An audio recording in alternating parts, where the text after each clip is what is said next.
Okay, I'd like to show you how Hess's law problems work. Basically, what Hess's law states or says is that if a reaction is carried out in a series of steps, so basically I have several different reactions, the delta H for the reaction will be equal to the sum of the enthalpy changes for the individual steps. So what I can do, what this basically allows me to do, is take a series of reactions, add them together, so they add up to a reaction, and in this case this is the reaction I'm working toward, and then the sum of the enthalpy changes for the reaction will be the enthalpy change for this unknown reaction. So what I tend to do is I always tell folks what you want to do is get things on the correct side of the equation first. For instance, these are the two equations I've been given, and by the way, in the next chapter I'm going to show you how you can solve this sort of problem using heats of formation, and more complex. This would be actually rather easy using heats of formation, but I'll show you that next chapter. For now, we're given some equations we can work with. So these are some reactions somebody's done. They have found the enthalpy changes. I can add them together and figure out this. What I tell students to do, as I mentioned a moment ago, is the first thing I do is I say, hey, get the correct things on the correct side. So let's look at this first equation. NH3 is on the left, and when I add them, basically I'm going to bring everything here together and sum it together. Everything here is going to come down and sum together. If I have something on this side and this side, it will cancel. So things I don't want in my final equation, I'm going to flip them so I can get rid of them. So, as I mentioned a moment ago, NH3, here it is.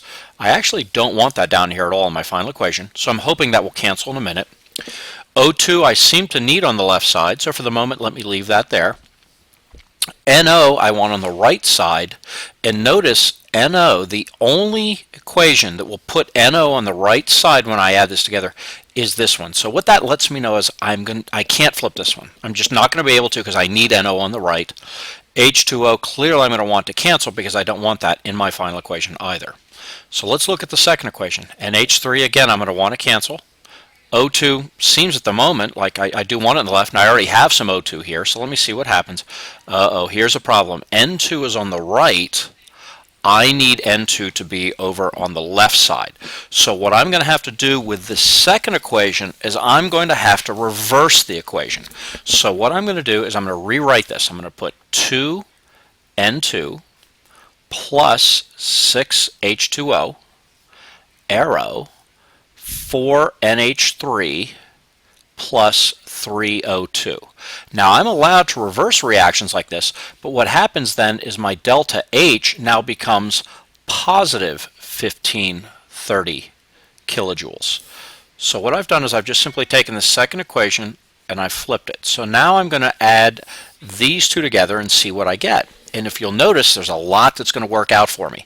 Remember I said I don't want NH3s in my final equation? Well, if I bring this down, I'll have NH3 on the right, and on the left I'll have 4 NH3s on the left and the right. So that will cancel and will not be in my final equation, which is what I want. I have 6 H2Os on the left, 6 on the right. They will cancel. I have 5 O2s on the left. I have 3 O2s on the right. So what will happen is 3 of these will cancel with 3 of these, basically leaving me 2 O2s on the left side, which will come down here. 2N2 doesn't cancel, so that will come down. 4 NOs will also not cancel, so that will come down. So basically, if I add these two reactions, I'm going to have 2N2 plus 2O2 arrow 4NO.